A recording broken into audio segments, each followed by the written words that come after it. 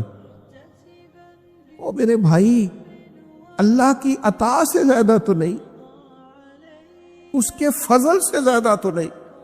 رسول اللہ صلی اللہ تعالی علیہ وسلم فرماتے ہیں کہ رب فرماتے ہیں اگر میرے بندہ اتنے گناہ کرے کہ اس کے گناہ آسمان تک پہنچ جائیں، یا اتنے گناہ کرے کہ زمین کی تہ تک پہنچ جائے، اور پھر وہ آ کے اپنے کریم رب کے حضور معافی مانگے سچے دل سے، تو اللہ پھر بھی اسے معاف فرما دے گا.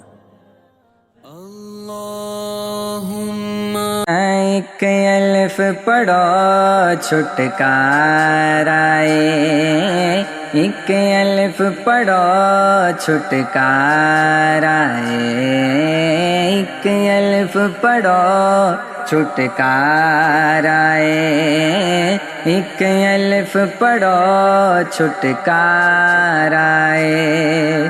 ایک الف تو دو تین چار ہوئے، پھر لاکھ کروڑ ہزار ہوئے. ایک الف تو دو تین چار ہوئے، پھر لاکھ کروڑ ہزار ہوئے. پھر اوتھوں باج شمار ہوئے، پھر اوتھوں باج شمار ہوئے. ایک الف دا نکتا نیارا ہے، ایک الف پڑھو چھٹکارا ہے، ایک الف پڑھو چھٹکارا ہے. کیوں پڑھنا گنڈے کتاباں دی، سر چانا پنڈے عذاباں دی. کیوں پڑھنا گنڈے کتاباں دی، سر چانا پنڈے عذاباں دی. ہن ہویو شکل جلاداں دی، ہن ہویو شکل جلاداں دی. اگے پینڈا مشکل بارائے، ایک الف پڑھو چھٹکارا ہے، ایک الف پڑھو چھٹکارا ہے، ایک الف پڑھو چھٹکارا ہے. بن حافظ حفظ قرآن کریں، پڑھ پڑھ کے صاف زبان کریں. بن حافظ حفظ قرآن کریں، پڑھ پڑھ کے صاف زبان کریں. پھر نعمت ویچ بیان کریں، پھر نعمت ویچ بیان کریں. من پھر داجوں ہلکارائے، ایک الف پڑھو چھٹکارا ہے، ایک الف پڑھو چھٹکارا ہے، ایک ایک الف پڑھو چھٹکارا ہے بلا بھی بوڑ دا بویا سی او برچھا وڈا جا ہویا سی بلا بھی بوڑ دا بویا سی بلا بھی بوڑ دا بویا سی او برچھا وڈا جا ہویا سی جد برچھا او فانی ہویا سی جد برچھا او فانی ہویا سی پھر رہ گیا جی اکارائے ایک الف پڑھو چھٹکارا ہے ایک الف پڑھو چھٹکارا ہے ایک الف پڑھو چھٹکارا ہے ایک الف پڑھو چھٹکارا ہے